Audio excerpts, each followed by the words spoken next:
nombre del Señor. Ya se encuentra con nosotros el doctor William Soto Santiago. Le hemos orado al Señor por una grande bendición en este día.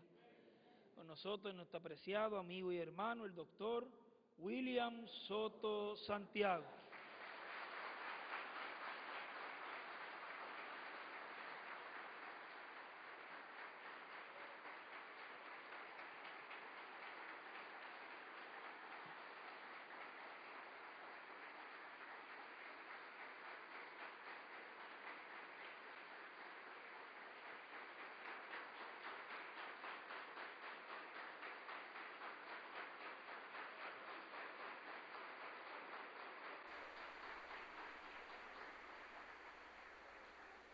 Muy buenos días ou buenas tardes.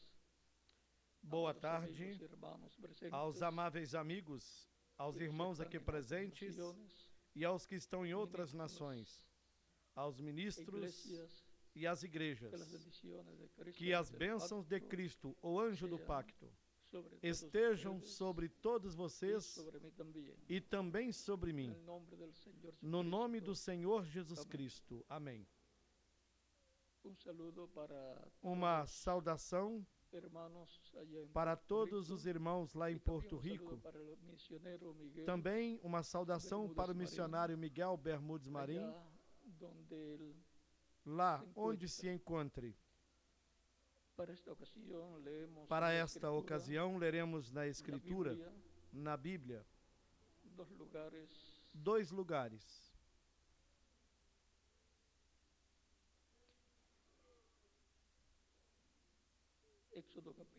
No livro do Êxodo, capítulo 4, no versículo 22.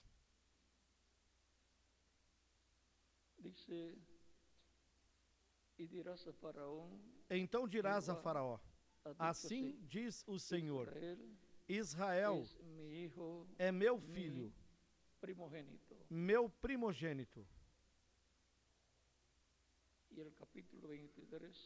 E no capítulo 23 do livro de Êxodo, a partir do versículo 20 até o 23, onde diz, Deus dizendo a Moisés, eis que eu envio um anjo diante de ti, para que te guarde neste caminho e te leve ao lugar que te tenho preparado. Guarda-te diante dele e ouve a sua voz, e não provoques a ira, porque não perdoará vossa rebelião, porque o meu nome está nele. Mas se diligentemente ouvires a sua voz e fizeres tudo o que eu disser, então serei inimigo dos teus inimigos e adversário dos teus adversários. Porque o meu anjo irá diante de ti e te levará aos amorreus, aos heteus, aos perizeus, aos cananeus, heveus e jebuseus, e eu os destruirei. Que Deus abençoe as nossas almas com a sua palavra e nos permita entendê-la. O nosso tema para esta ocasião é a restauração de Israel, o filho primogênito de Deus. Queiram assentar-se, tenham a bondade.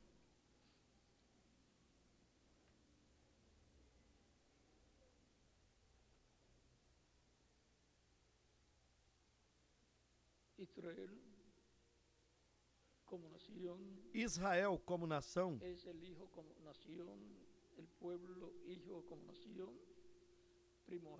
como nação é filho, como nação é o povo filho, filho primogênito de Deus. É a primeira nação que nasceu da parte de Deus e, consequentemente, como uma nação, é o filho nação, o maior, o primogênito.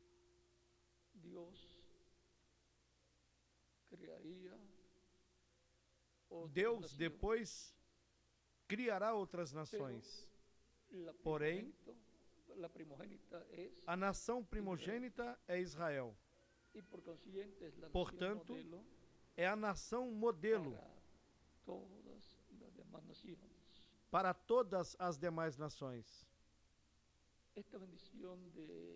esta bênção de Israel como primogênita, nós vemos que a descendência de Jacó a herdou.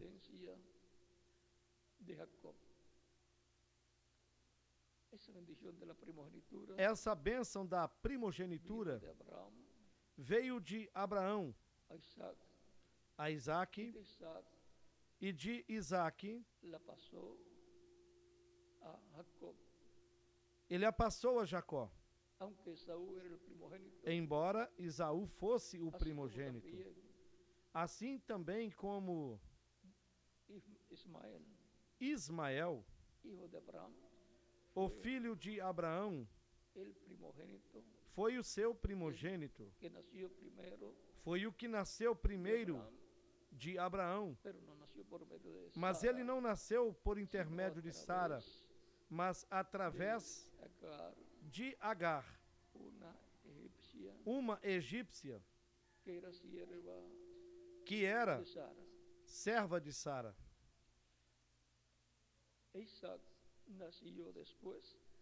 Isaac nasceu depois, porém nasceu através de Sara, conforme Deus havia prometido para Abraão.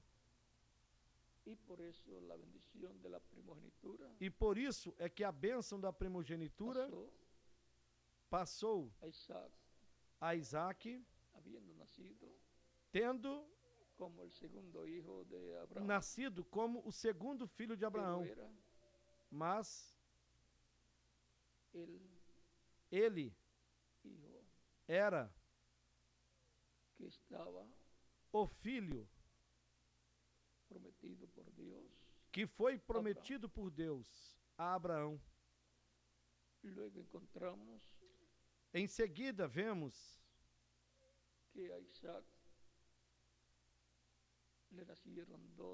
que de Isaac nasceram dois filhos. Diríamos que nasceram gêmeos, nasceram no mesmo dia, um agarrado do calcanhar do outro.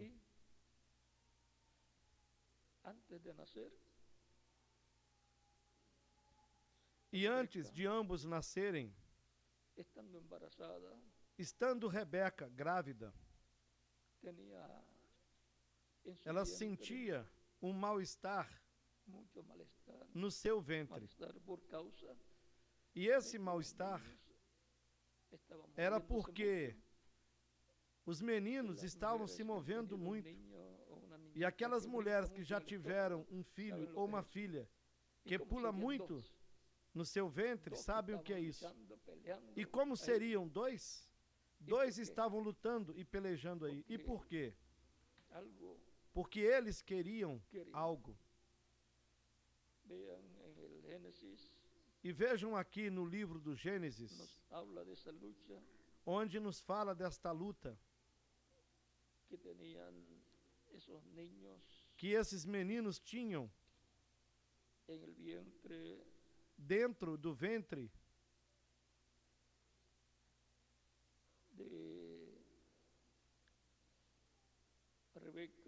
de Rebeca.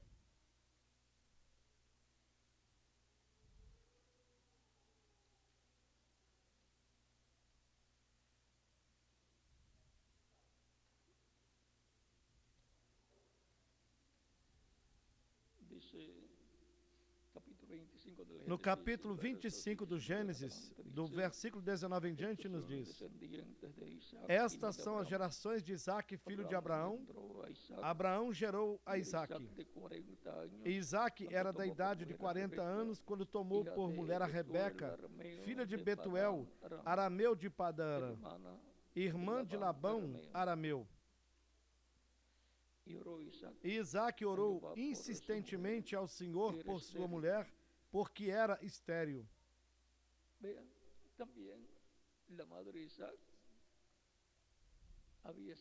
E notem que também Sara, a mãe de Isaac, era estéril.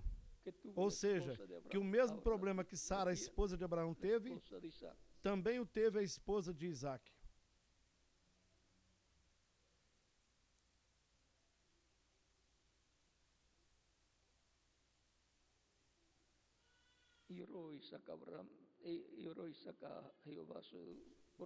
Isaque orou insistentemente ao Senhor por sua mulher, porquanto era estéril.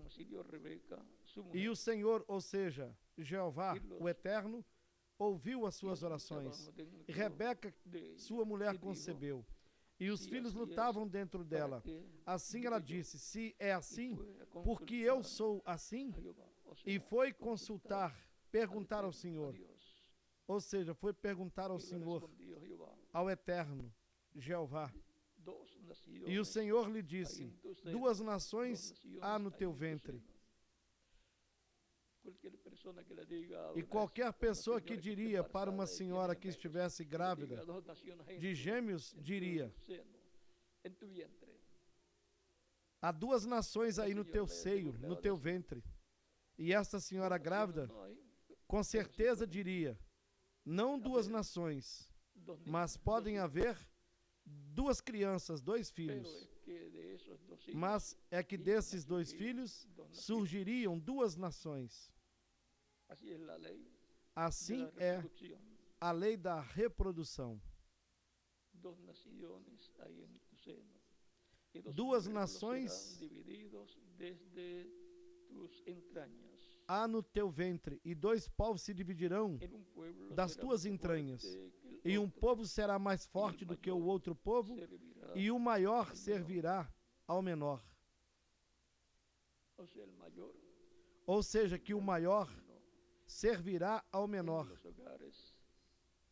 E nos lares, onde há muitos filhos, sempre o maior quer dominar a todos os demais. E sempre o menor trata de dominar ao maior, imita o maior, e também trata de manipulá-lo, de dominá-lo. E também lhe apronta muitas travessuras. E cumprindo-se os seus dias para dar à luz, eis gêmeos no seu ventre. E o primeiro saiu ruivo, e todo como um vestido de pelo. Por isso chamaram o seu nome Esaú.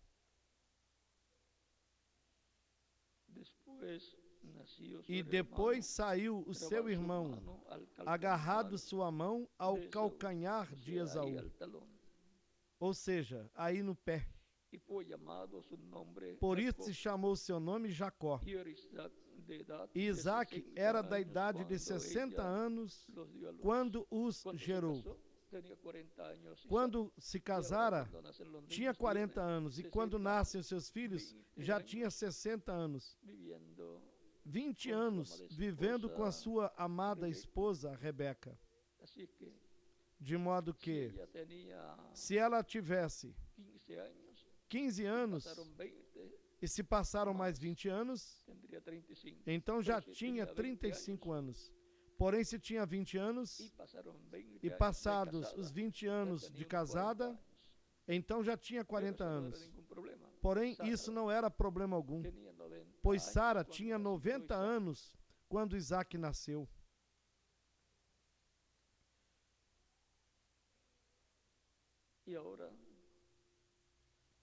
Assim, vocês notem aí essa luta pela bênção da primogenitura desde o ventre de sua mãe, Rebeca. Essa luta tinha Jacó com Esaú. Esaú também se tornou Edom. Esaú nasceu primeiro. Mas é como nas competições, nas corridas, sejam corridas de pessoas, nesses eventos que fazem, ou então nas corridas que preparam de cavalos, aquele que sai primeiro, ou que surja primeiro, não significa que será o primeiro a chegar. Porque todos estão lutando para chegar primeiro.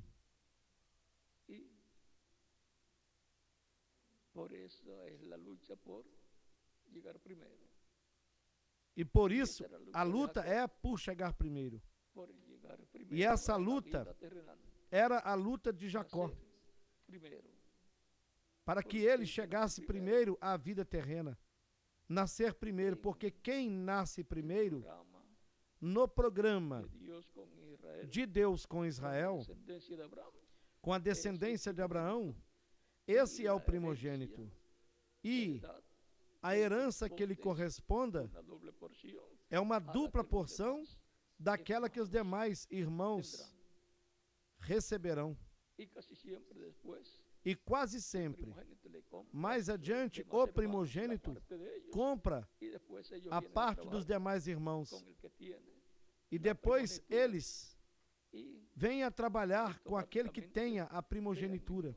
E automaticamente, vejam bem, este sempre é mais rico que os demais irmãos. Pois tem o dobro do que os demais irmãos têm. E se compra logo a parte dos demais irmãos, ainda obtém mais.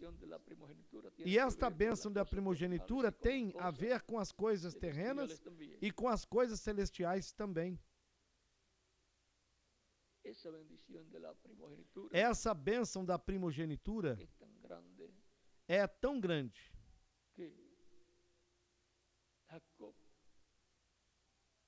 que Jacó soube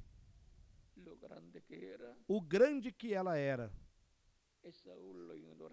E Esaú a ignorava, pois pensava, como numa ocasião, quando saiu para uma caçada, e parece que não caçou nada, ou o que trouxe não tinha cozinhado ainda, e veio com muita fome, e pediu a Jacó da comida que ele havia preparado. Não nos diz aqui a hora que era, mas digamos que fosse por volta do meio-dia, ou então já pela tarde.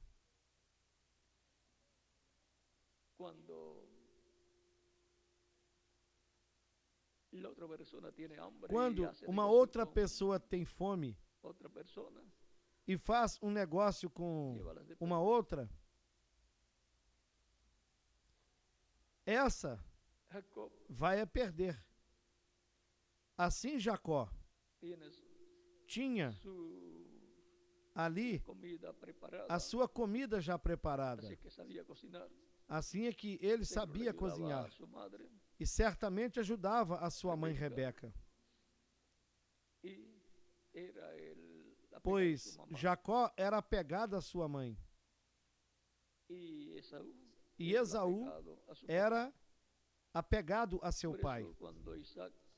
Por isso foi que quando Isaac, já estando muito ancião, já estando cego e bem próximo de morrer, ele sabia que tinha que passar a bênção da primogenitura para um dos seus filhos. E como o pai, Isaac, era quem tinha a bênção da primogenitura e não Rebeca, então ele quis colocá-la sobre o seu filho predileto, que era Esaú. Porém, Rebeca ouviu o que ele disse: vá de caçada, tome um animal, o prepare, e depois me traga um guisado, eu comerei e depois te abençoarei. Essa era a bênção da primogenitura. E como toda mãe que ama seus filhos quer a bênção de Deus para eles, quer o máximo que possa conseguir diante de Deus, assim como também a mãe de Tiago e de Jacó, os quais foram diante de Jesus. Ela foi com seus filhos diante de Jesus e disse: temos um pedido a te fazer. Jesus lhe disse O que desejas? Ela respondeu: eu desejo que esses meus 2 filhos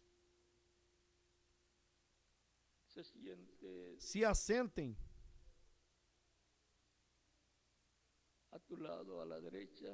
a teu lado no teu reino. Um deles à direita e o outro à esquerda.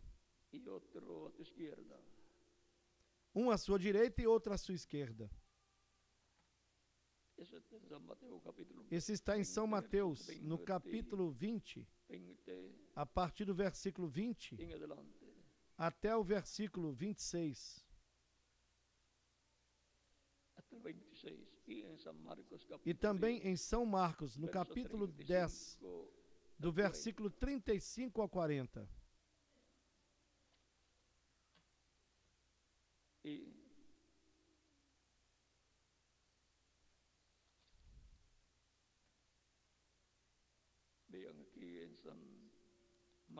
E vamos ver aqui em São Marcos, no capítulo 10, verso 35, diz: e se aproximaram dele Tiago e João, filhos de Zebedeu, dizendo: Mestre,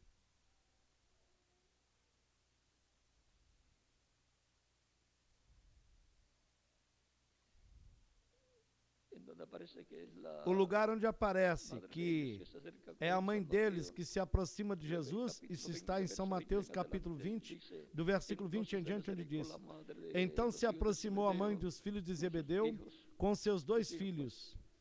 Seus filhos, pois, já lhes diz que foram Tiago e João, os apóstolos, adorando-o e fazendo-lhe um pedido. E ele diz-lhe, ou seja, Jesus: que queres? Ela respondeu: dize que esses meus 2 filhos se assentem, um à tua direita e o outro à tua esquerda no teu reino. Jesus, porém, respondendo, disse: não sabeis o que pedis. Podeis, pois, beber o cálice que eu hei de beber e ser batizados com o batismo com que eu sou batizado? Disseram-lhe eles: podemos. Quem está buscando a bênção de Deus tem de crer no que está prometido, porque não pode buscar algo no qual não crê, e nem pode buscar algo que não conhece. E como buscaremos as bênçãos de Deus? Temos de conhecê-las aqui na Escritura, saber que elas estão prometidas aqui. Esta bênção da direita, um à direita e o outro à esquerda, no reino do Senhor, é a maior bênção que pode ser alcançada.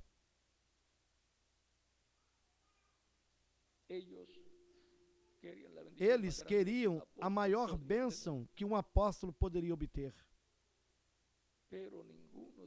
Porém, nenhum dos 12 apóstolos a obteve. Nem tampouco São Paulo.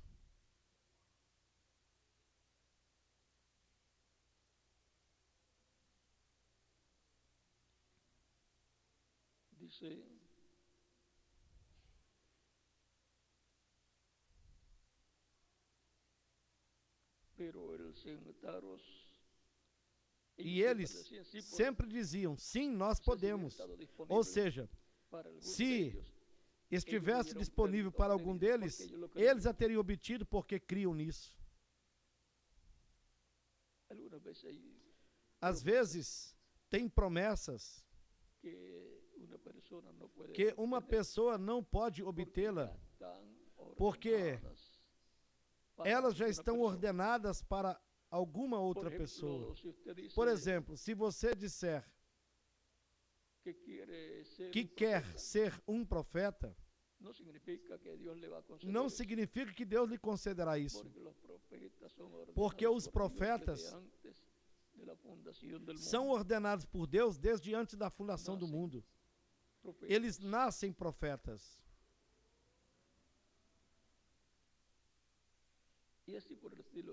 E assim por diante, há uma grande quantidade de promessas. E que bênção há na direita e na esquerda do Senhor, no seu reino, no seu trono. Vejamos quais bênçãos eles estavam buscando. Numa ocasião, passando por Samaria, e lá em Samaria não receberam ao Senhor e os seus discípulos. Não lhe deram boas-vindas. E noutra ocasião, haviam lhes dado boas-vindas. E seguramente seria em outra área de Samaria. Porém, nessa ocasião, não lhe deram boas-vindas. E por isso, Tiago e João, seu irmão, disseram ao Senhor: Senhor, queres que mandemos descer fogo do céu como Elias fez? Vejam o que eles estavam buscando. Estavam buscando um ministério que não tem limitações quanto às coisas que podem ser feitas, como o ministério do profeta Elias e também como o do profeta Moisés, que quando falou as pragas ou juízos sobre o Egito, também caiu pedra de gelo, fogo do céu e uma quantidade mais de pragas sobre o Egito.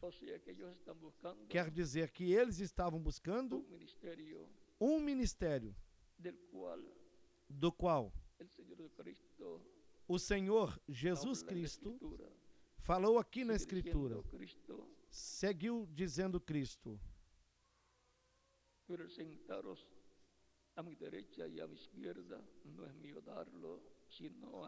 mas o assentar-se à minha direita ou à minha esquerda não me pertence dá-lo, mas é para aqueles para que meu Pai o tem preparado.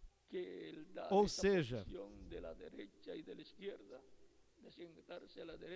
que não era do Senhor dar a quem ele quisesse, senão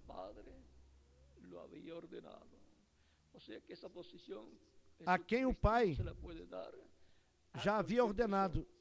Quer dizer que essa posição, Jesus Cristo, não podia dá-la para qualquer pessoa, mas ele disse, para aquele para quem está preparada por meu Pai, ou seja, que já está preparada essa posição, porém não pode ser dada a qualquer pessoa, senão para quem já está preparado e destinado, ordenado pelo Pai Celestial para ser dada essa posição no reino do Senhor.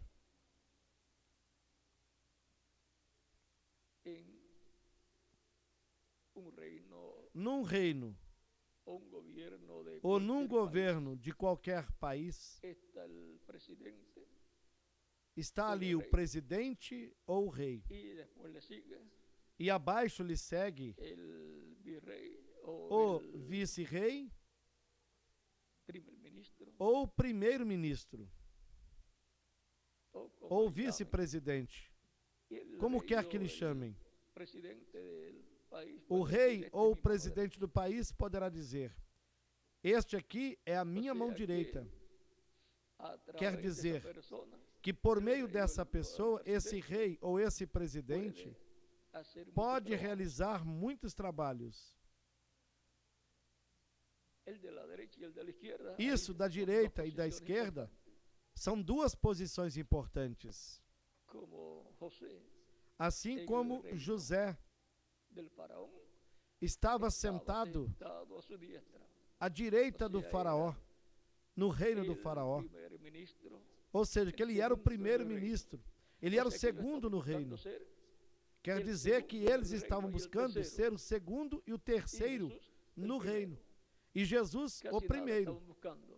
Vejam, quase nada eles estavam buscando.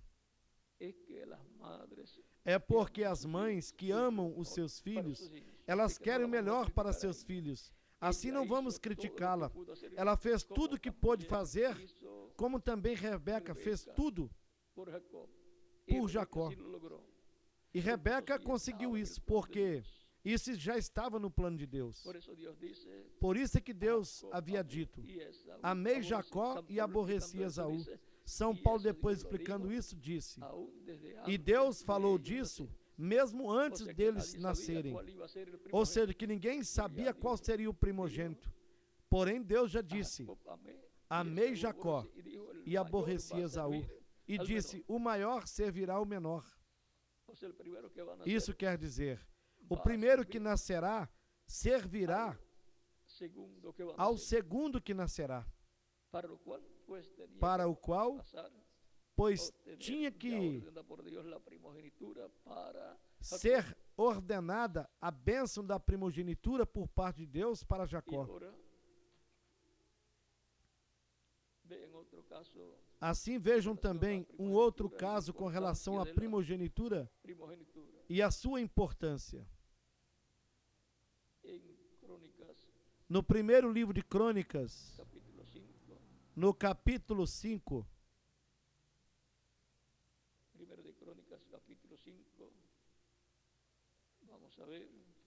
vamos ler isso aqui.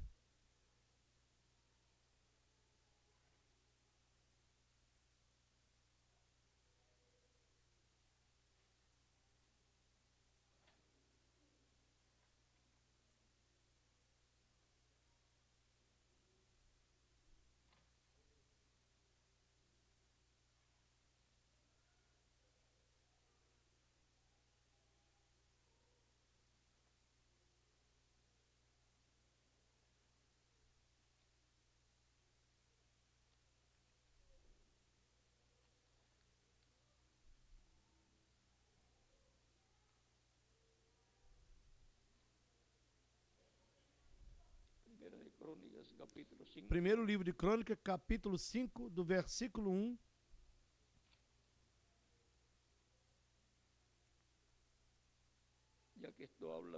Já que isto aqui nos fala da primogenitura. E diz: quanto aos filhos de Ruben, o primogênito de Israel, pois ele era o primogênito, mas porque profanara a cama de seu pai, deu-se a sua primogenitura aos filhos de José, filho de Israel, de modo que não foi contado na genealogia da primogenitura. Então observem como que os direitos da primogenitura que Ruben tinha, o qual tinha nascido por intermédio de Leia,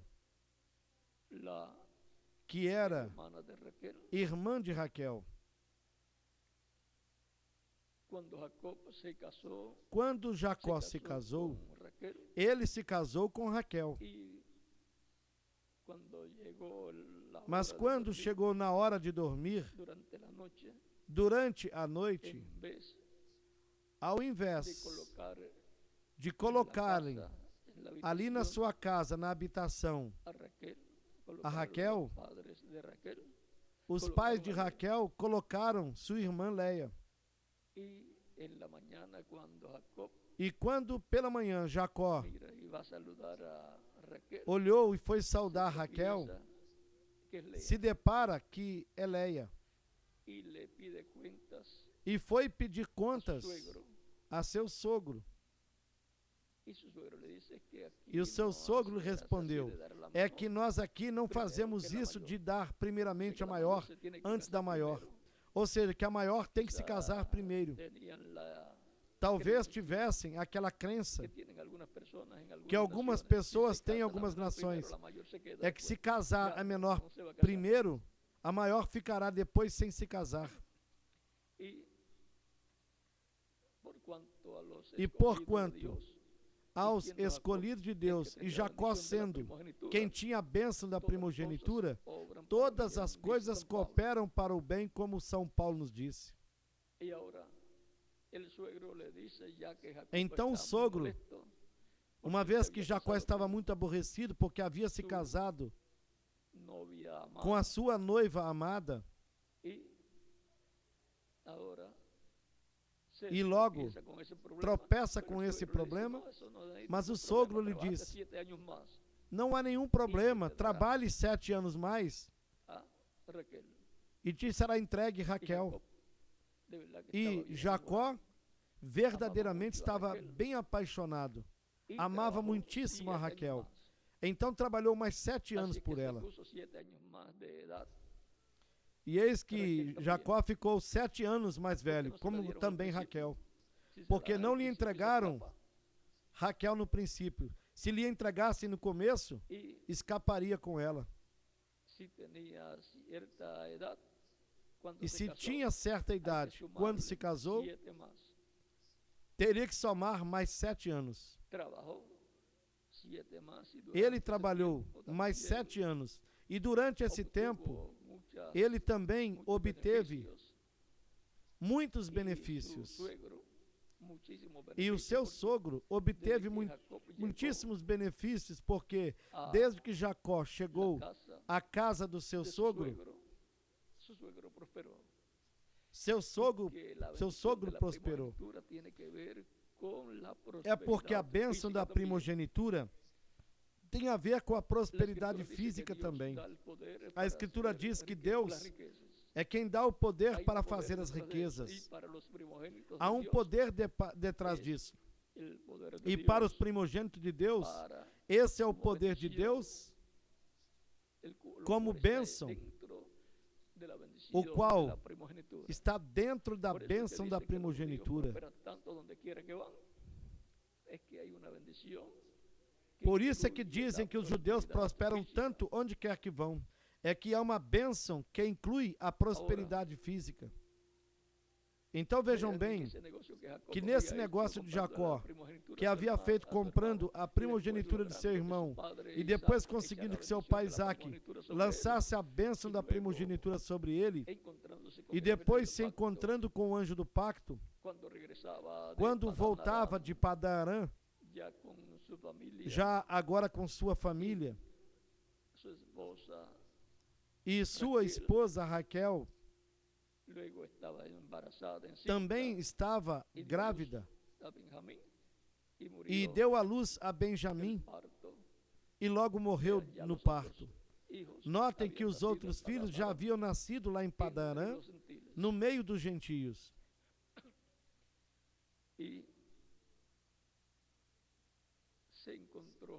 Jacó ali se encontrou com o anjo quando vinha no caminho. Ele se agarrou do anjo, sabia que tinha que enfrentar a Edom, ou seja, Esaú. E Esaú tinha dito que quando seu pai Isaac morresse, ele mataria Jacó, porque lhe havia roubado, dizendo que ele havia roubado a bênção da primogenitura, a qual ele tinha vendido. Negócios são negócios.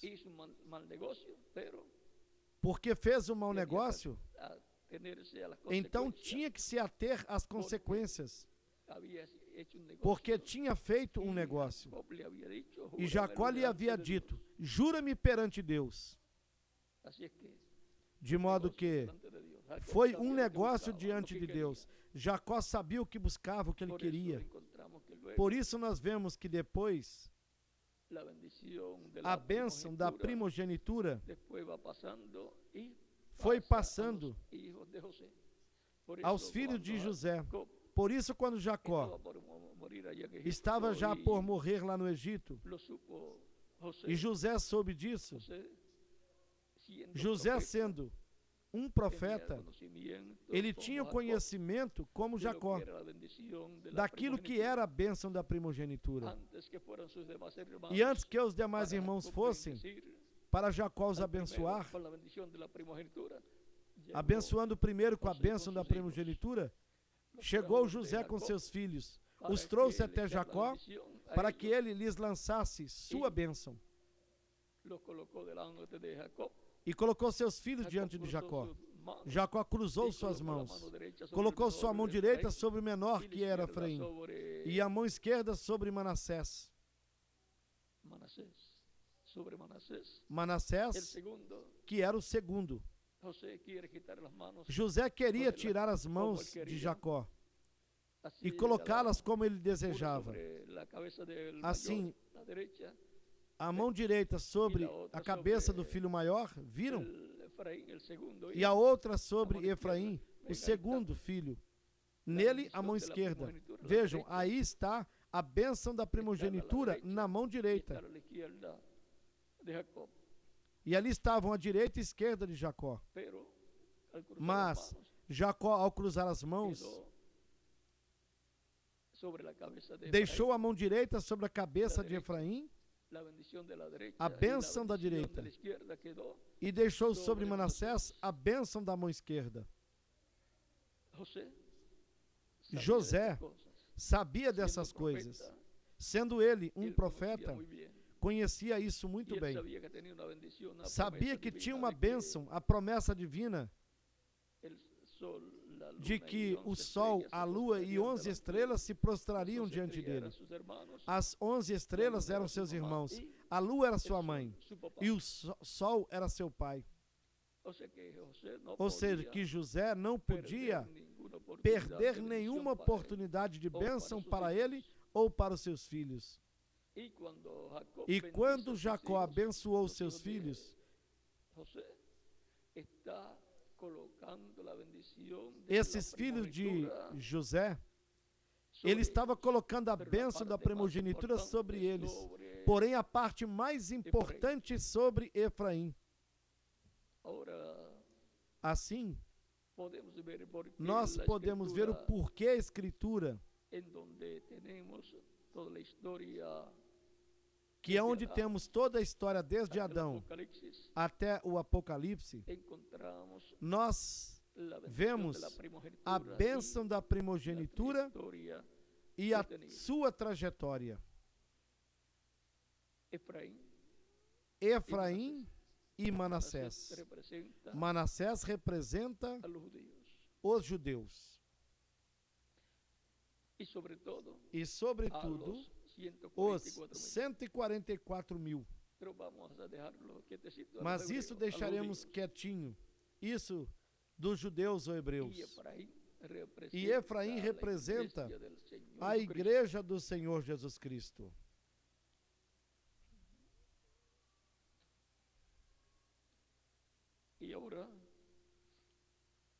Assim, Jacó, Israel, como nação, é o filho primogênito de Deus. E a igreja do Senhor Jesus Cristo tem a parte mais importante da bênção da primogenitura. E foi isso que Israel perdeu. E do qual Cristo, falando disso em São Mateus, no capítulo 21,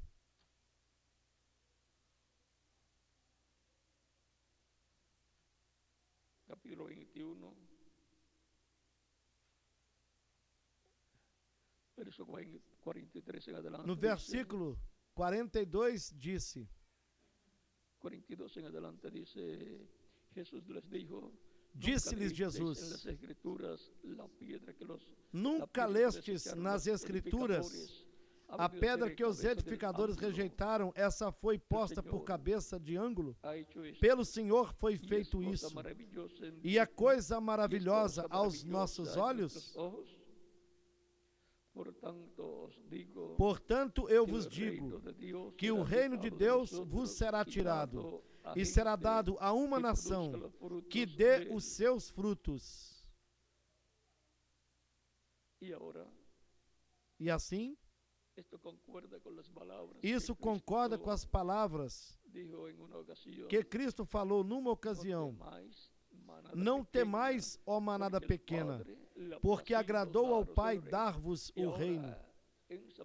E em São Mateus, no capítulo 21, nos versículos que lemos, 42 e 43, Cristo está dizendo, estabelecendo que o reino de Deus será tirado dos judeus e dado a outro povo.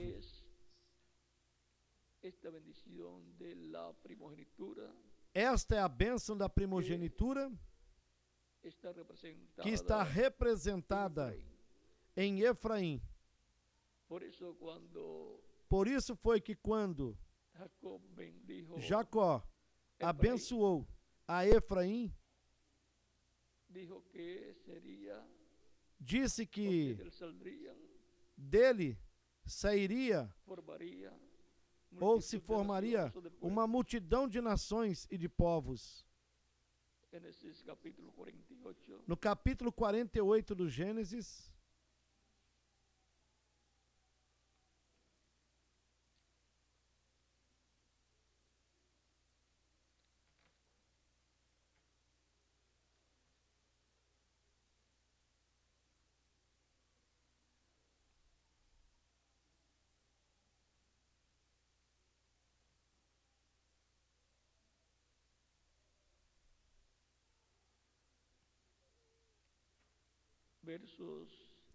a partir do versículo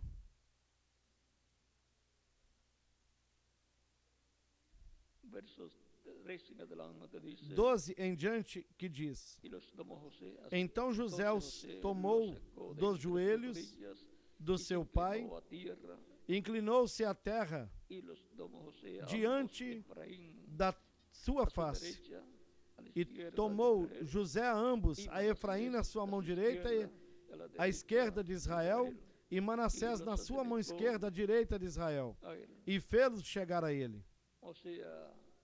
Ou seja, que José sabia que ao colocar a mão direita e abençoá-los, viria a bênção maior, que é a bênção da primogenitura. E o outro receberia uma bênção menor.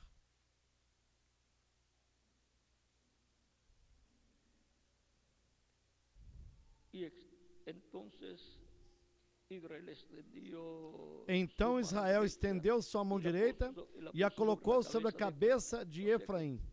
Ou seja, que Manassés estava ali na frente da mão direita de Jacó.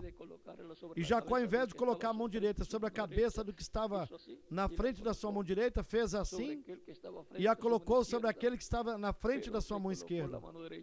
Mas colocou a sua mão direita, o que significava que a bênção maior seria dada para Efraim. E depois colocou a mão esquerda sobre Manassés, fazendo a cruz.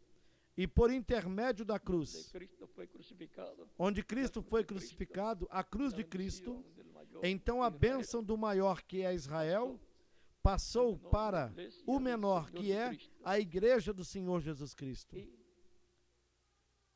E a bênção da mão esquerda, então passou para Israel. Não ficou sem bênção, mas a bênção maior, a igreja do Senhor Jesus Cristo a tem. E é quem tem a bênção dos primogênitos de Deus, inscritos no livro da vida do Cordeiro no céu, desde antes da fundação do mundo. Aqueles que obteriam sua entrada no reino de Deus por intermédio do novo nascimento, aceitando Cristo como Salvador, sendo batizados na água no seu nome, recebendo a bênção da primogenitura, o Espírito Santo, e assim obtendo um novo nascimento, entrando no reino de Deus.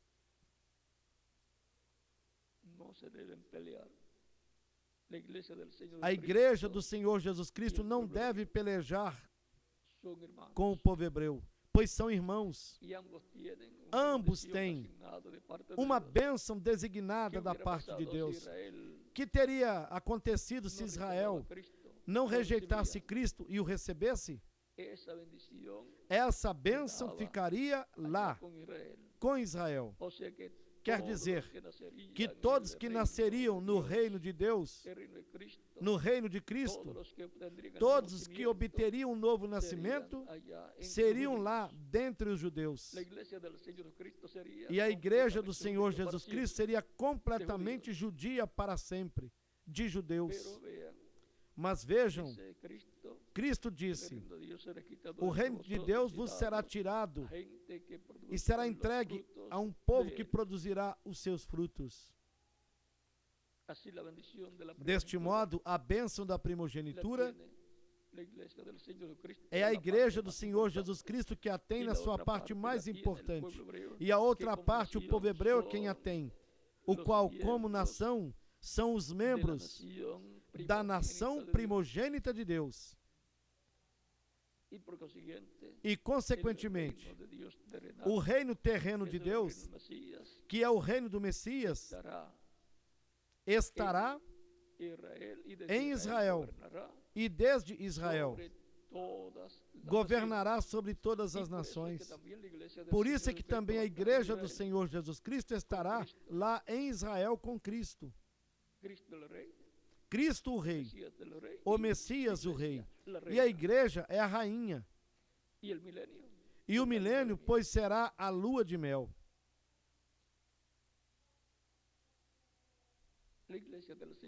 A igreja do Senhor Jesus Cristo não necessitará nada dos judeus de Israel, porque ela estará na posição mais alta do reino de Deus.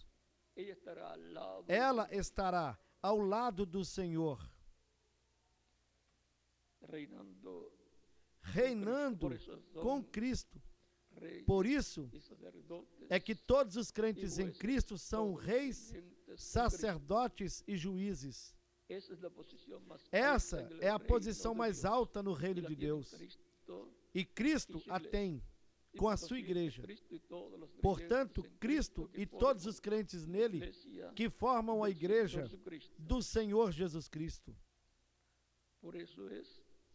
É por isso que, assim como Israel será restaurado, a igreja também passará pela etapa da restauração na sua esfera espiritual.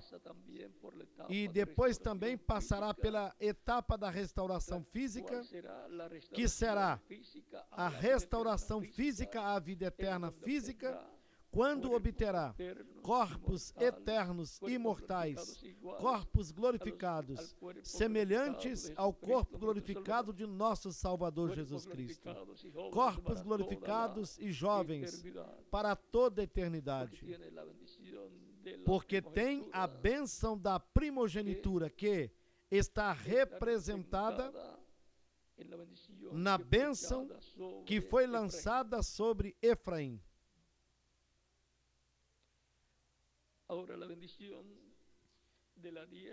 E a bênção da direita e da esquerda, da bênção da direita ou da esquerda, notem que tem a ver com os ministérios de Moisés e de Elias.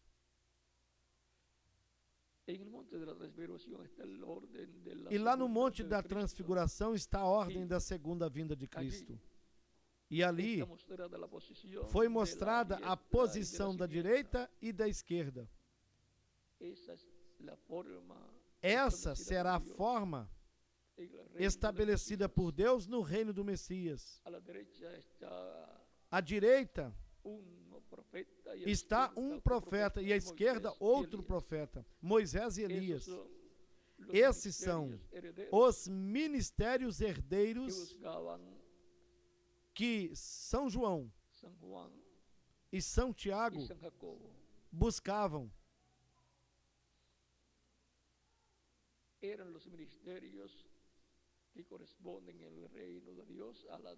Esses eram os ministérios que correspondem no reino de Deus, à sua direita e à sua esquerda.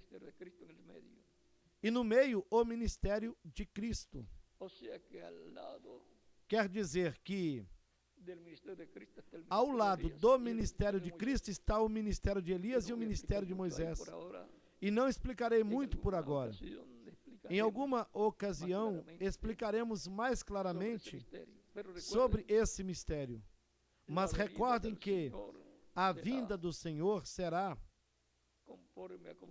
de acordo a como foi mostrada no Monte da Transfiguração, com os ministérios correspondentes, com Moisés e Elias.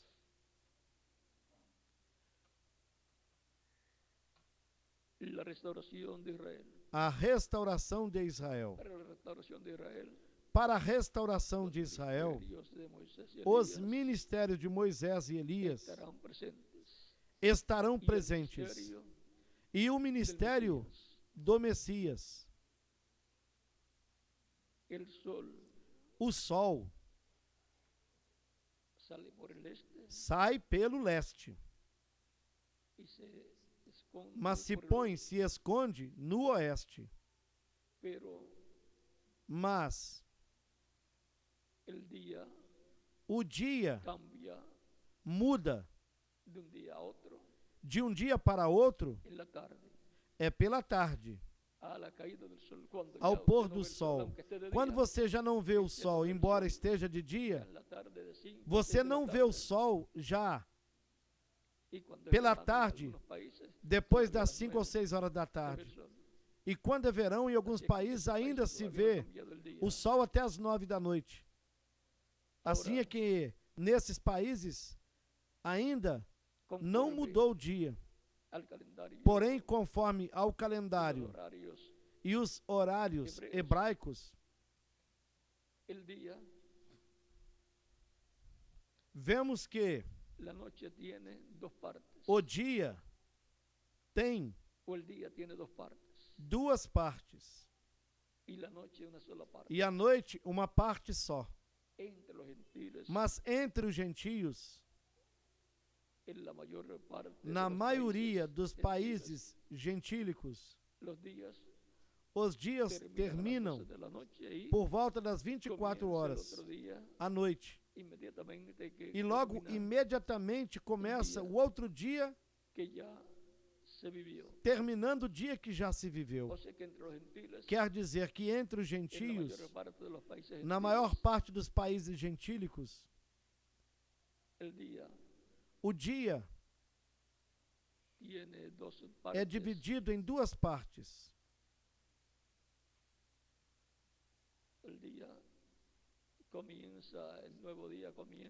O novo dia começa pela noite.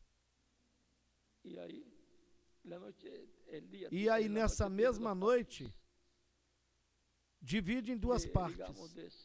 Digamos, de 6 da tarde até a meia-noite, essa noite pertence ao dia que está terminando. No tempo do inverno, digamos assim. E depois de meia-noite em diante, isso já pertence ao novo dia que está começando. A cada dia, entre os gentios, a noite tem duas partes. Uma parte da noite, a metade dela pertence ao dia que está terminando e a outra metade pertence ao dia que está começando. Porém, entre os judeus, cada dia tem duas partes. A parte do dia. Esse dia tem duas partes. A noite só tem uma parte. A primeira parte do dia, desse novo dia que começa, é durante a tarde. Digamos que seja, tem duração de meia ou uma hora. Vamos dizer, por volta das 6 às 6:30 da noite, ou de 6 às 7 da noite. Essa parte é do novo dia que está começando. E depois, a outra parte do dia já é, claro, começando, digamos, por volta das 6 horas da manhã.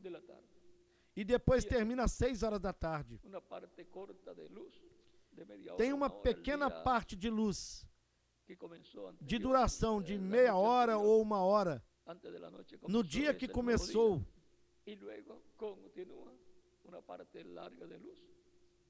A noite anterior. E antes da noite, já começou esse novo dia. E logo continua uma parte longa do dia, que é de 6 da manhã até as 6 da tarde, quando chega a noite. Conforme o calendário hebraico e horário hebraico, os dias terminam e começam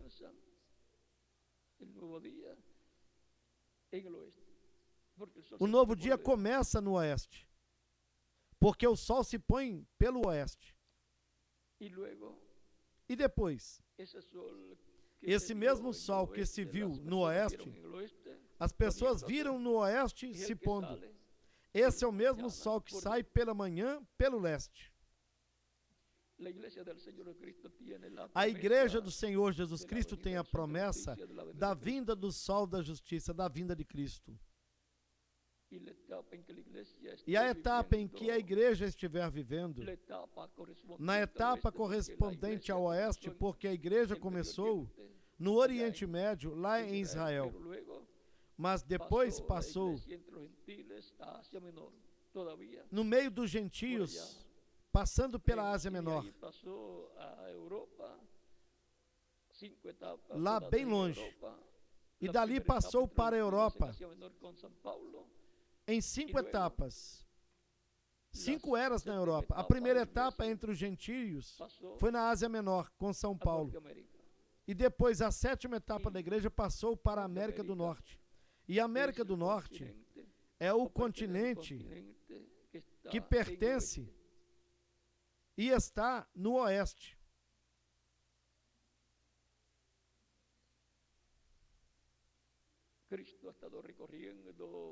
Cristo esteve recorrendo o seu caminho como o sol, que sai do leste e termina o seu percorrido no dia no oeste.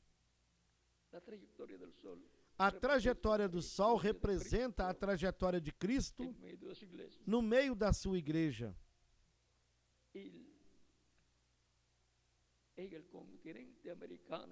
E no continente americano, que consta de América do Norte, América Central, o Caribe e América do Sul, terá que se cumprir o recorrido de Cristo, chamando um povo para o seu nome do meio dos gentios.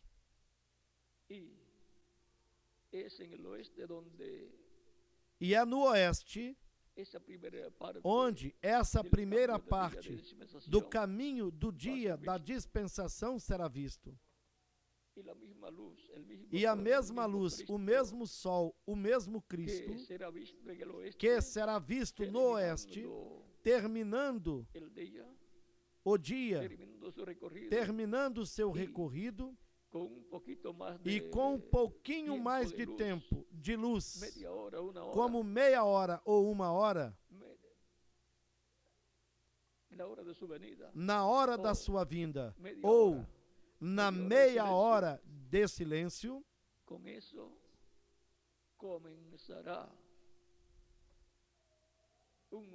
com isso começará um novo dia, uma nova dispensação.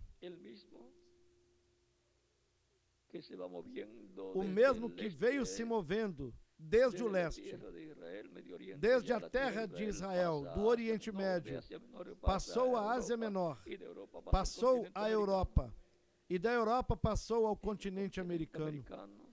É no continente americano a manifestação final de Cristo, onde ele completará a sua igreja.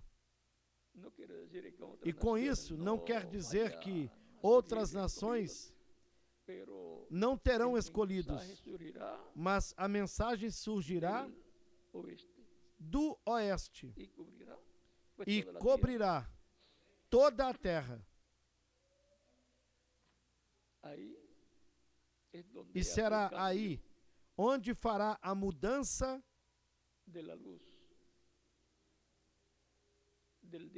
da luz do dia, da dispensação da graça,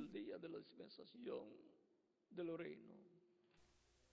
Para a luz do dia da dispensação do reino. Quase ninguém nota durante a tarde essa mudança de dia, porque entre os gentios, eles não estão acostumados ao calendário hebraico ou judaico. Mas os judeus, sim, e mais ainda no sábado. Eles sabem quando termina a sexta-feira e quando começa o sábado. E para os gentios, pois ainda é a sexta-feira. E durante a noite eles dizem, estamos ainda na noite de sexta-feira.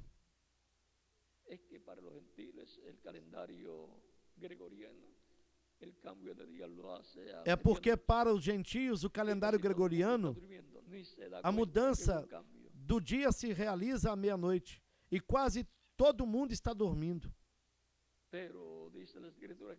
E nem se dão conta de que houve uma mudança. Porém, a Escritura diz que nós somos filhos do dia, filhos da luz. De modo que esta mudança de dia dispensacional e de era, da sétima era para a era de ouro da igreja, a era da pedra angular, nós não podemos perder isso de vista.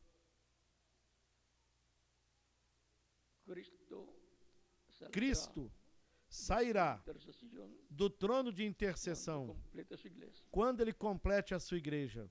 E quando complete a sua igreja, o tempo terminará.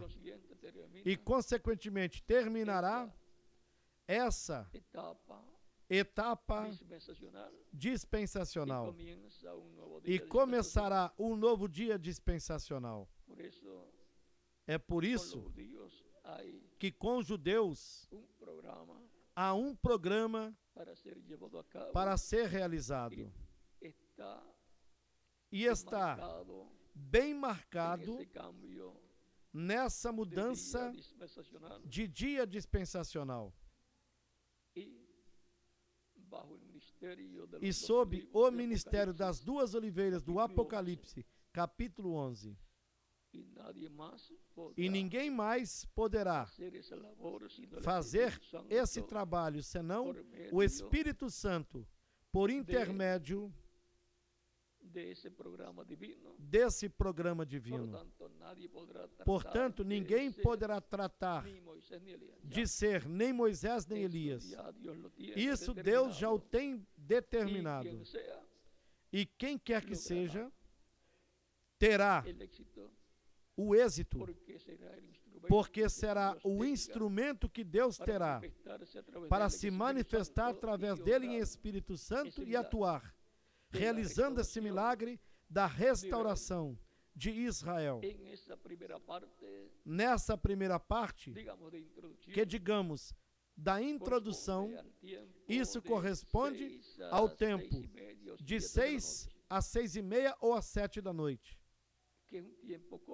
Que é um tempo curto, mas que já está preparado tudo para amanhã. Porque os que temem o meu nome nascerá o sol da justiça, e em suas asas trará salvação. Israel está esperando pela manhã, e para a igreja aparece na tarde. Isto é em termos simbólicos.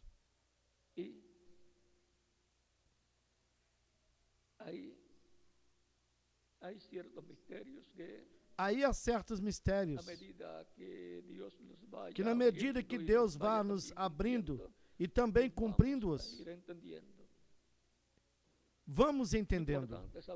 O importante é sabermos onde, como, quando e outras coisinhas mais. Como surgirá. O importante é sabermos onde estará o Espírito Santo neste tempo final, no tempo da tarde, para estarmos atentos a esse alimento espiritual. E isso será estar atentos à luz do sol iluminando na tarde, no oeste, porque o sol se põe pelo oeste. O tempo da tarde é quando você olha para o oeste e o sol está se pondo no oeste. O tempo da manhã é quando você olha para o sol e o sol está saindo pelo leste. De modo que a terceira etapa, isso tem a ver com o cristianismo, será no oeste, porque já recorreu lá na Ásia Menor, a Europa e também a América do Norte. O reverendo William Branham viu, em uma visão que ele teve, onde será a terceira etapa. Será manifestada numa grande tenda catedral. E isso será o sol no oeste, Cristo no oeste, o Espírito Santo no oeste. Ele disse que ele é o sol da justiça. Ele diz que ele é a luz do mundo. E em Malaquias capítulo 4, verso 2, ele disse: aos que temem o meu nome nascerá o sol da justiça, e nas suas asas trará salvação. Nascendo o sol, ele nasce pelo leste para os judeus, e pondo-se o sol, isso é para a igreja do Senhor Jesus Cristo no último dia.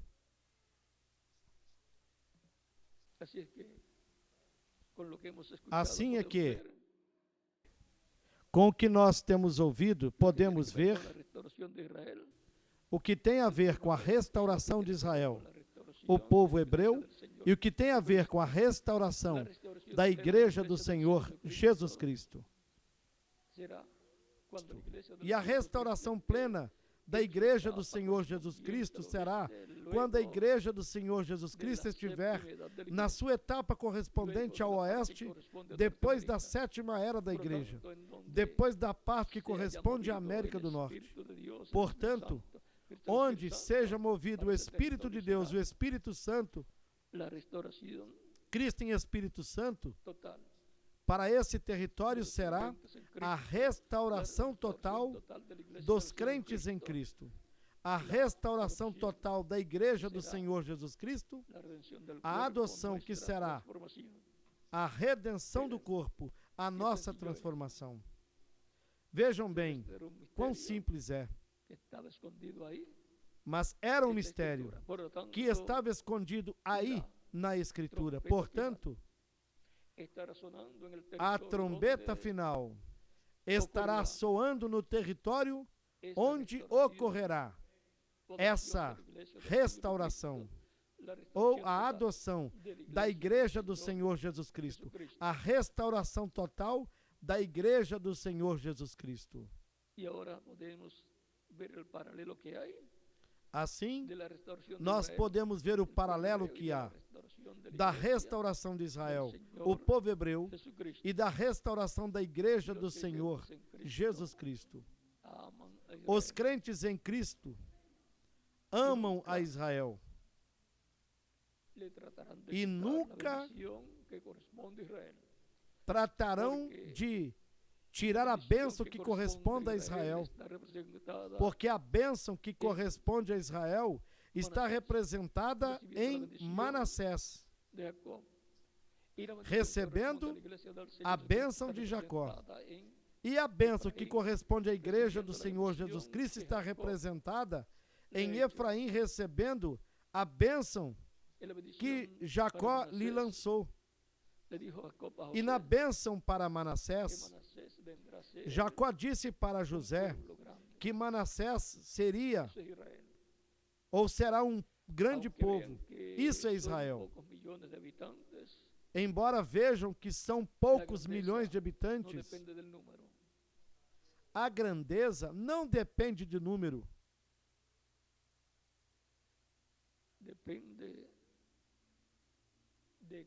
Mas depende de quem é ou do que seja diante de Deus. E o maior de uma pessoa ou de uma nação é que Deus diga dela: Israel é o meu filho primogênito, o meu primogênito. E o que ele diz à igreja do Senhor Jesus Cristo sobre o reino que seria passado para outro povo. E Cristo disse: não temais, ó manada pequena, porque o Pai agradou dar-vos o reino. Isso está envolvido na bênção da primogenitura e representado na bênção que Jacó lançou sobre Efraim.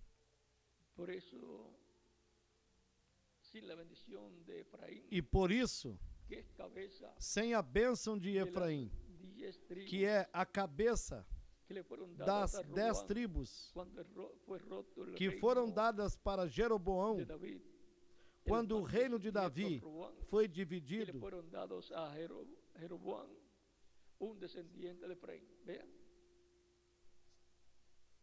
reino que foi colocado nas mãos do seu neto Roboão, e foram dadas para Jeroboão, um descendente de Efraim, as 10 tribos. 10 tribos foram dadas para Jeroboão, um descendente de Efraim. E ficou com Roboão, descendente de Davi, e consequentemente descendente de Judá, 2 tribos. Porém, o reino será restaurado e consequentemente surgirá uma boa relação.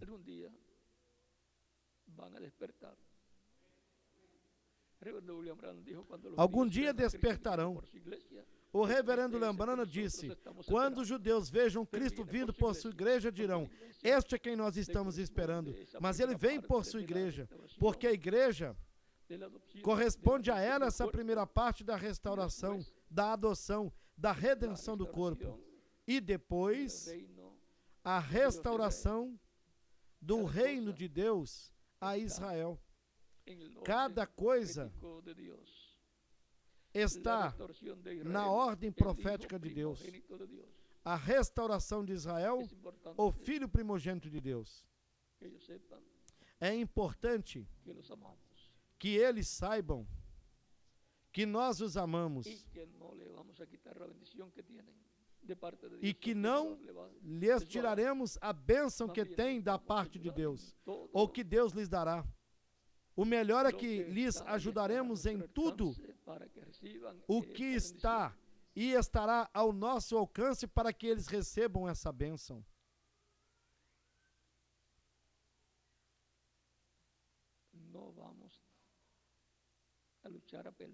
Nós não lutaremos, não pelejaremos, nem discutiremos com Israel.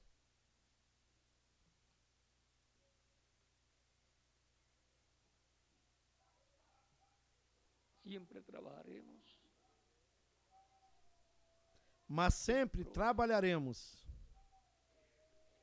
em prol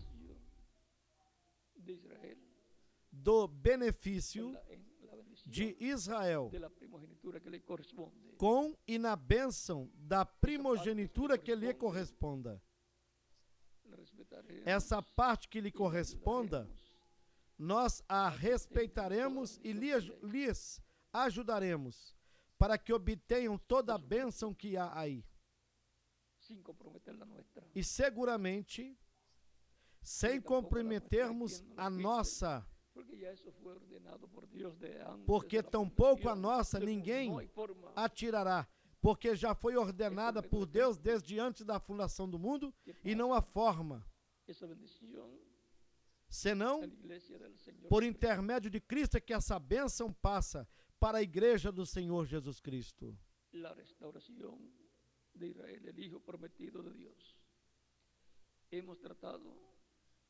A restauração de Israel, filho primogênito de Deus. O filho prometido de Deus como nação, que é o povo hebreu, e o filho primogênito de Deus, o povo hebreu, é como nação. E o Filho de Deus, primogênito, como corpo místico de Cristo, é a igreja do Senhor Jesus Cristo.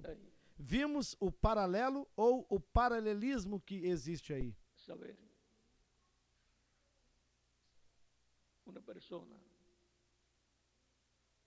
Uma pessoa, ao saber que ela pertence ao corpo místico de Cristo, à Igreja do Senhor Jesus Cristo, e ao reconhecer que a Igreja do Senhor Jesus Cristo, como corpo místico de crente, é o Filho primogênito de Deus, pelo qual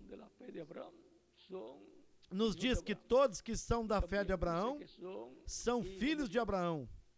E diz também que são filhos de Deus. Na carta aos Romanos, no capítulo 8, do versículo 14 em diante, ali nos fala dessas coisas.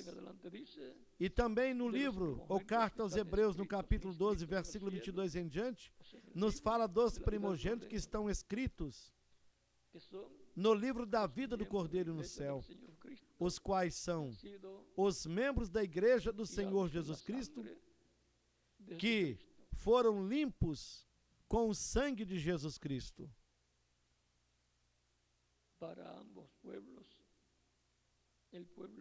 E para ambos povos, o povo físico, o povo hebreu, e o povo espiritual, a Igreja do Senhor Jesus Cristo,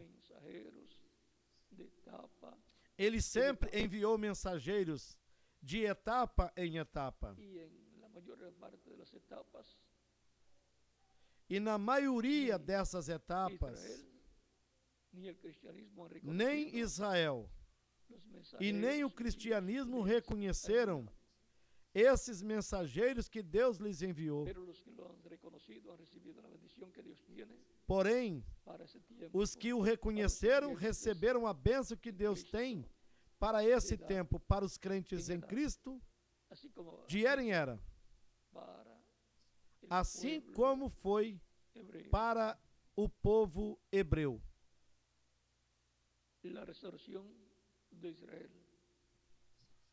A restauração de Israel,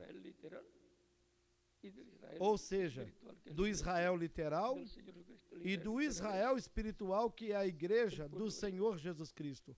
E o Israel literal é o povo hebreu.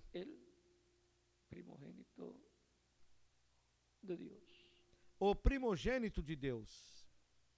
Se há alguma pessoa que todavía não recebeu a Cristo como Salvador, pues não pertence todavía.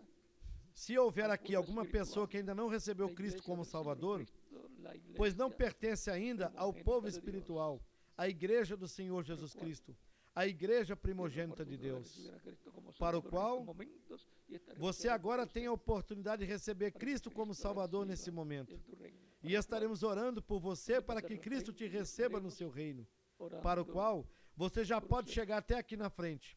Estaremos orando por você, para o qual daremos alguns minutos, e também para aquelas pessoas que estão em outras nações, que podem passar aí na frente, para que fiquem incluídas na oração que estaremos fazendo por todas as pessoas que estão recebendo Cristo como seu único e suficiente Salvador.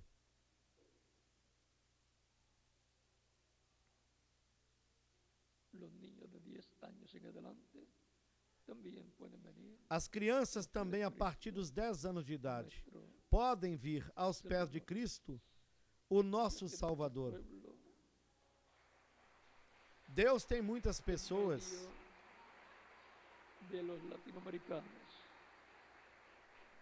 entre os latino-americanos, e também tem muitas pessoas na América do Norte e em todas as nações. E Ele está chamando-as neste tempo final para colocá-las no corpo místico de Cristo, nosso Salvador, para restaurá-las a Cristo e, consequentemente, à vida eterna. As minhas ovelhas ouvem a minha voz e me seguem. Eu as conheço e dou-lhes a vida eterna. Jamais perecerão. Meu Pai que mas deu é maior do que todos, e ninguém pode arrebatá-las da mão de meu Pai. São João, capítulo 10, versículos 27 até o 30.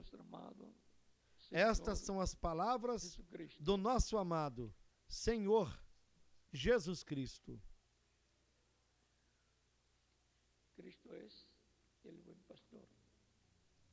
Cristo é o bom pastor.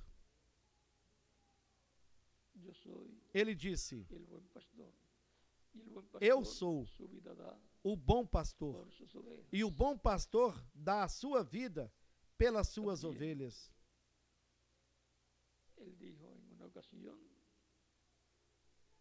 Também disse noutra ocasião: porque o Filho do Homem veio para buscar e salvar o que havia se perdido.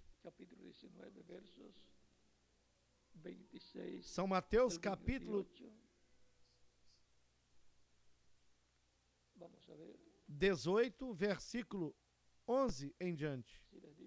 A partir do versículo 10 em diante. E também em São Lucas, no capítulo 19, versículo 10 em diante.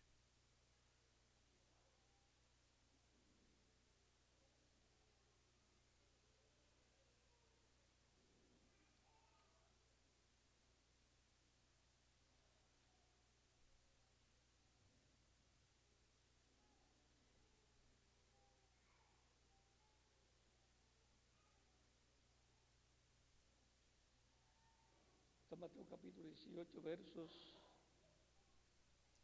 Em São Mateus capítulo 18, a partir do versículo 10 em diante, ele também disse: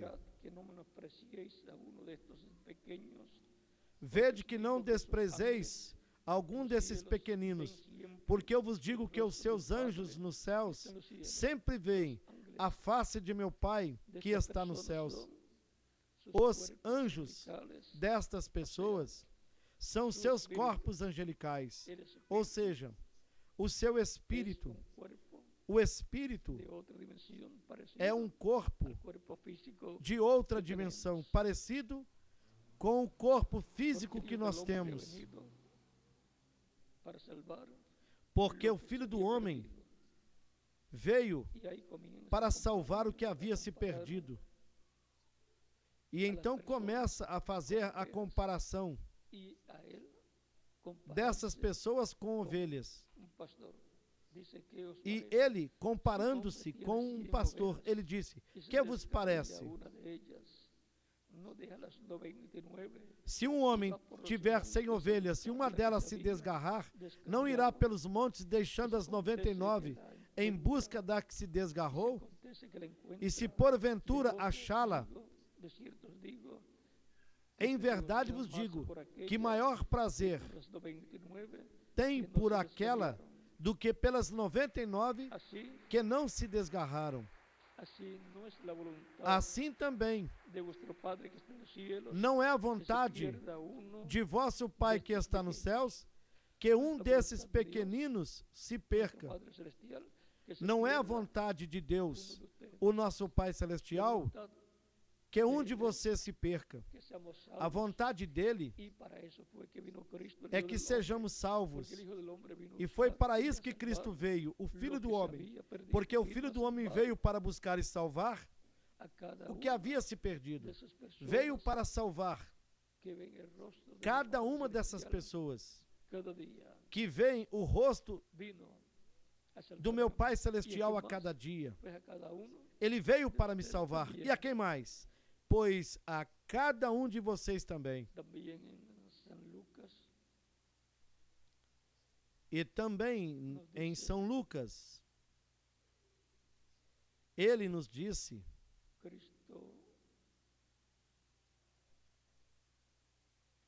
Cristo disse que o Filho do Homem veio para buscar e salvar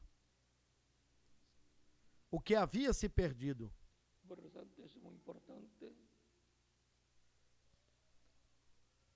Portanto, é muito importante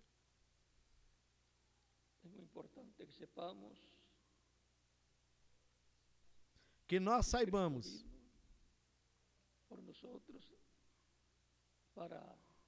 que Cristo veio por nós para colocar sua vida em expiação pelos nossos pecados e para salvar-nos.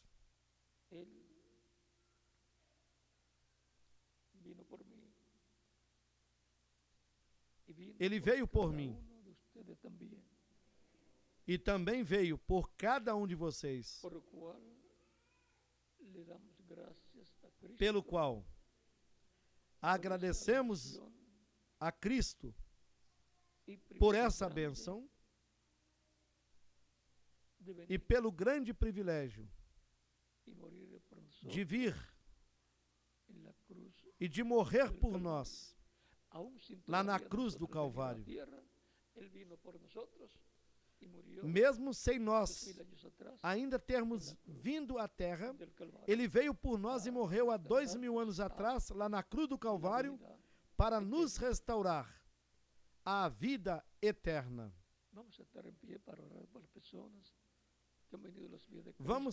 pé para orarmos pelas pessoas que vieram aos pés de Cristo nesta ocasião. E com as nossas mãos levantadas para Cristo ao céu e com os nossos olhos fechados, tanto aqui como em todas as nações, Pai Celestial, eu venho a Ti no nome do Senhor Jesus Cristo, com todas essas pessoas que estiveram recebendo Cristo como único e suficiente Salvador. Receba-as no Teu reino. Nas Tuas mãos as encomendo no nome do Senhor Jesus Cristo. Amém. E agora repitam comigo: Senhor Jesus Cristo, eu ouvi a pregação do Teu Evangelho e a Tua fé nasceu no meu coração. Eu creio em Ti com toda a minha alma, creio na Tua primeira vinda e creio no Teu nome como o único nome debaixo do céu dado aos homens, em que nós podemos ser salvos. Eu reconheço que sou pecador e necessito um Salvador, um Redentor. Dou testemunho público da minha fé em Ti e Te recebo como meu único e suficiente Salvador. Senhor, eu Te rogo que me perdoes e que me limpes de todo o pecado com o Teu sangue,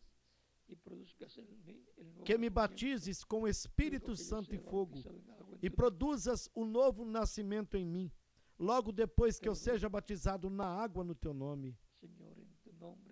Senhor, eu Te rogo, no Teu nome eterno e glorioso, Senhor Jesus Cristo.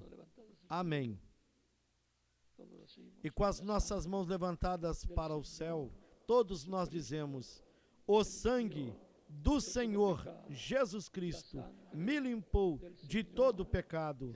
O sangue do Senhor Jesus Cristo me limpou de todo o pecado. O sangue do Senhor Jesus Cristo me limpou de todo o pecado. Amém. Cristo recebeu-lhes no seu reino.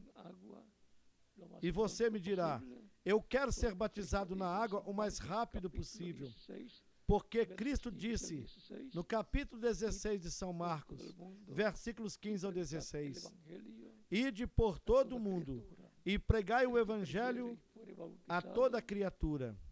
Quem crer e for batizado será salvo, mas quem não crer será condenado.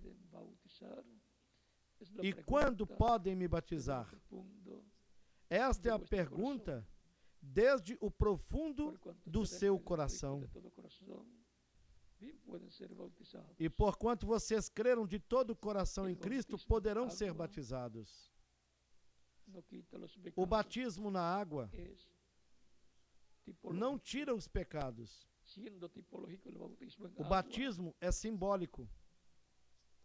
E sendo o batismo na água simbólico, o batismo é um mandamento do Senhor Jesus Cristo que disse: quem crer e for batizado será salvo, mas quem não crer será condenado. O próprio Senhor Jesus Cristo foi batizado por João o Batista. E se ele necessitou de ser batizado para cumprir toda a justiça, tanto mais nós. Quando a pessoa aceita Cristo como Salvador, ela morre para o mundo. Quando o ministro a submerge nas águas do batismo, simbolicamente a pessoa está sendo sepultada. E logo quando é levantada das águas do batismo, está ressuscitando para a vida eterna com Cristo, no seu reino eterno. Por isso, no batismo na água, no nome do Senhor, a pessoa se identifica com Cristo, na sua morte, sepultamento e ressurreição. Conhecendo o significado do batismo na água, o simbolismo do batismo na água no nome do Senhor, vocês podem ser batizados. Que Cristo lhes batize com o Espírito Santo e fogo e produza o novo nascimento em vocês.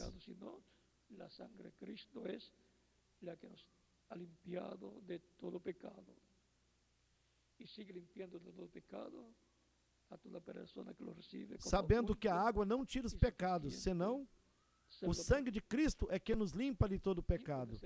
E continua limpando de todo pecado a toda aquela pessoa que o recebe como seu único e suficiente Salvador. Bem, vocês podem ser batizados, que Cristo lhes batize com Espírito Santo e fogo, produza o novo nascimento em vocês, e continuaremos nos vendo por toda a eternidade no glorioso reino de nosso Salvador Jesus Cristo. Que todos continuem passando uma tarde feliz e, como já lhes disse, continuaremos nos vendo por toda a eternidade. E deixo aqui o ministro, reverendo Guilhermo Rodrigues, para que lhes mostre como devem fazer para serem batizados na água no nome do Senhor Jesus Cristo. Que Deus abençoe a todos, que eles guarde, tanto aos que estão presentes aqui como em outras nações. E deixo também o ministro nas diferentes nações, ao ministro correspondente, para que faça da mesma forma. Deus lhes abençoe e guarde a todos.